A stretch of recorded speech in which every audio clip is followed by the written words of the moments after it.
My name is Gerald Watkins. I'm 74 years old. I've been a father, a husband, a businessman, and a fool, sometimes all four at the same time. And what I'm about to tell you isn't a story about how I turned things around. It's a story about what I didn't turn around and what it cost me. Because I think someone out there right now is standing where I stood at 32, at 35, at 38, and maybe if they hear this, they'll make a different call than I did. There's a moment that happens when you get old, not the kind they show in movies, where you sit by a window looking peaceful, but the kind where you're standing in your own kitchen at 2 a.m, unable to sleep, and you realize that the life you're living now was built by choices made by a man you barely remember being. That's where this starts, not in wisdom, in regret. I grew up in a small house outside of Columbus, Ohio. My father worked at a plant that made industrial parts for farm equipment. He came home tired every single night for 30 years. He never complained, not once that I heard. And when I was young, I thought that silence was strength. I thought not talking about what was hard meant you were handling it. I spent the better part of my adult life believing that. It is one of the most damaging things I ever believed. When I was 31, my wife Karen and I had our first child, a boy. We named him Daniel. I remember holding him in the hospital and feeling something I'd never felt before. This enormous weight of love and terror all braided together. I told myself that everything I did from that point forward would be for him. That I was going to give him a life better than mine. And I meant it. I meant it completely. What I didn't understand then is that you can mean something with your whole heart and still get it catastrophically wrong. The first thing I did in my 30s that I'd undo if I could, and I've thought about the order of these carefully because some were worse than others, was that I put my career so far ahead of my marriage that Karen and I became strangers who shared a house. It didn't happen all at once. It never does. It was a canceled dinner here, a missed anniversary there, a phone call I took during her mother's birthday. Small surrenders, each one seeming reasonable at the time. I told myself I was building something, and I was. I was building distance. By the time Daniel was 6 years old, Karen and I had the surface of a marriage and nothing underneath it. We were polite. We were functional, but we weren't partners anymore. And somewhere in my gut, I knew it, and I just kept working instead of facing it. I'm telling you this because at 74, the loneliness of a failed marriage doesn't go away. It compounds. Karen and I divorced when I was 43, and what I thought would be a relief, and there was some relief, I won't lie, turned out to be the beginning of a silence in my life that has never fully gone away. We get along fine now. We talk about Daniel, about the grandkids. But I look at couples my age who held on, who worked through things, who still call each other by nicknames. And I know what I traded for those extra hours at the office. I know exactly what I traded. The second thing I did was I stopped maintaining real friendships. I had plenty of people around me in my 30s, colleagues, neighbors, guys I'd grab a beer with after work on a Friday. But I let every one of those relationships stay at the surface. I never let anyone know me. I think I was afraid that if someone really knew me, they'd see how much I was improvising, how much of my confidence was performance. So I kept everyone at arm's length. I was friendly, but never close, social, but never vulnerable, and it felt safe. It felt very safe for a very long time. Then you turned 70, and the people who might have been your close friends, the ones you could call at midnight when things got bad, they're not there. Not because they left you, because you never let them in. And making real friends at 70 is not impossible, but it is hard in a way that is genuinely painful, because you both know there's less time, and it puts a kind of pressure on things. My doctor told me once that loneliness is as dangerous to your health as smoking 15 cigarettes a day. I didn't believe him when he said it. I believe him now. The third thing, and this one is hard for me to say, is that I was not present with my son during the years when it mattered most. I was there. I want to be clear about that. I was at the house. I was at some of the games, most of the recitals, a reasonable number of the things a father is supposed to show up for. But I was distracted. My mind was always somewhere else, on a deal, on a problem at work, on something that felt urgent and turned out to be meaningless. Daniel grew up knowing that he had a father who loved him, but wasn't really paying attention.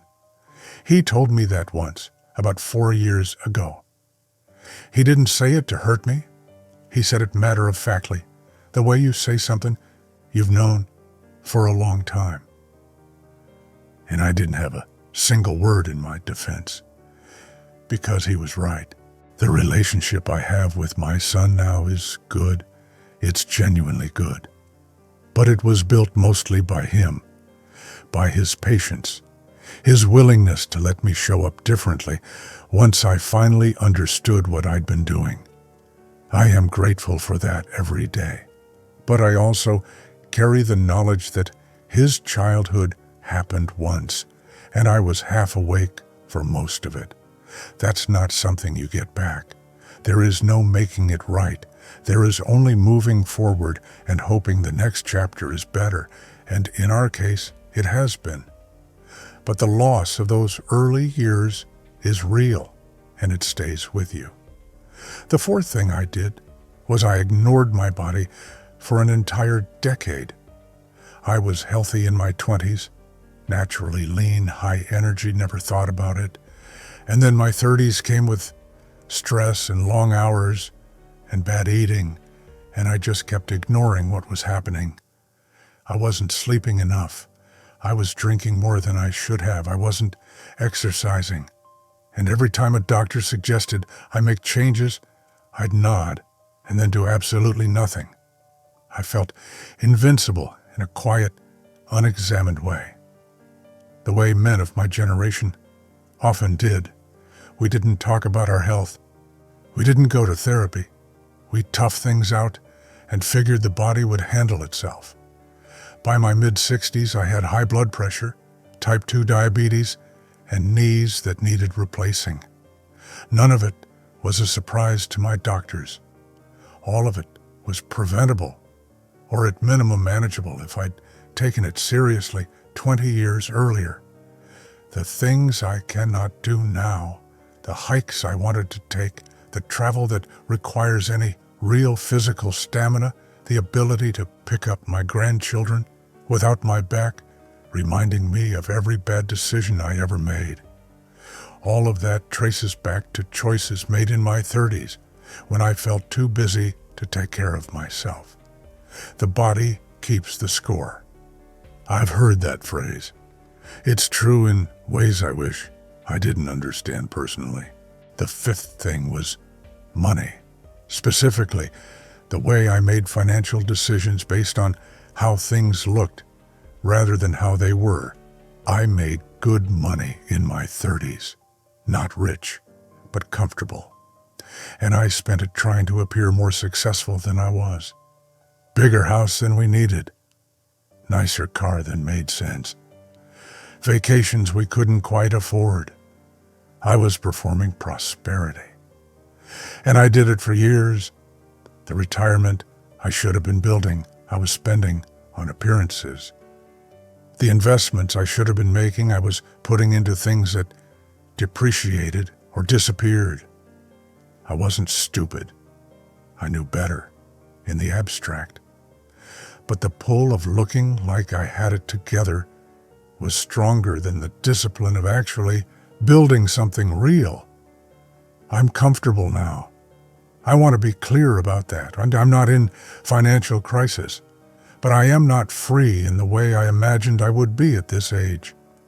There are things I can't do, places I can't go, ways I can't help my son and his family, because I spent 20 years optimizing for how things looked rather than how they'd hold up. And the worst part is that nobody I was trying to impress even noticed. Nobody cared. The performance was entirely internal. I was the only audience. The sixth thing I did is one I've taken the longest to admit, and it's this. I never dealt with my own emotional damage. My father's silence, the loneliness I'd felt since childhood, but never named, the anxiety that ran underneath everything I did. I white-knuckled my way through my emotional life. For decades, I was functional. I kept moving, and I thought that was the same as being okay. It is not the same as being okay. The damage you don't deal with doesn't disappear. It moves. It shows up in the way you snap at your wife for something small. It shows up in the way you pull back from your kid when he needs closeness. It shows up in the middle of the night when there's nothing left to distract you. I finally went to therapy in my late 50s, genuinely went, not just to say I'd tried it, and it changed the last 15 years of my life in ways I cannot fully quantify. But I think about what it might have done for me at 35, what Karen and I might have been able to build, what kind of father I might have been. That is one of the losses I feel most clearly on a quiet day. The seventh thing, and the last one I'll tell you, is that I never figured out who I was outside of my work. My whole identity in my 30s and 40s and 50s was wrapped up in what I did professionally. When I retired, I didn't know what to do with myself. I'm not exaggerating. I genuinely did not know who I was without the job. The first 2 years of my retirement were some of the most disorienting of my life. I had no hobbies that mattered to me, no projects that connected me to anything, no sense of purpose that didn't have a salary attached to it. I had spent 40 years building a career and 0 years building a self. And at 68 years old, I had to start figuring out who Gerald Watkins was when nobody needed anything from him. That is a harder question than it should be for a man my age to still be asking. I've found some answers. I garden now, and I mean it. I care about it. I think about it. I look forward to it in a way that surprises me. I read more than I ever have. I have a couple of friendships that are actually real, where I actually show up and let someone know me. It took longer than it should have, but it's there. I'm telling you all of this, not because I think you'll listen in the way I wish I had listened at 32. We rarely do. We hear things like this and we nod and we think, that won't be me, because we can't yet feel the distance between who we are and who we'll be, between what seems urgent now and what will matter later. I couldn't feel it either. But maybe somewhere in the back of your mind this stays. Maybe 20 years from now, when you're standing in your kitchen at 2 a.m. running the math on your choices, something here surfaces. Maybe you call someone you've been meaning to call. Maybe you close the laptop. Maybe you just sit down on the floor with your kid and stop pretending you have somewhere more important to be, because you don't. There is nowhere more important to be than exactly where your life is actually happening I know that now. I know it in my bones, and my bad knees, and the quiet of a house that used to feel like a placeholder and now just feels like mine. And if knowing it this late means I can say it to someone who still has time, well then, that's enough. That's more than enough.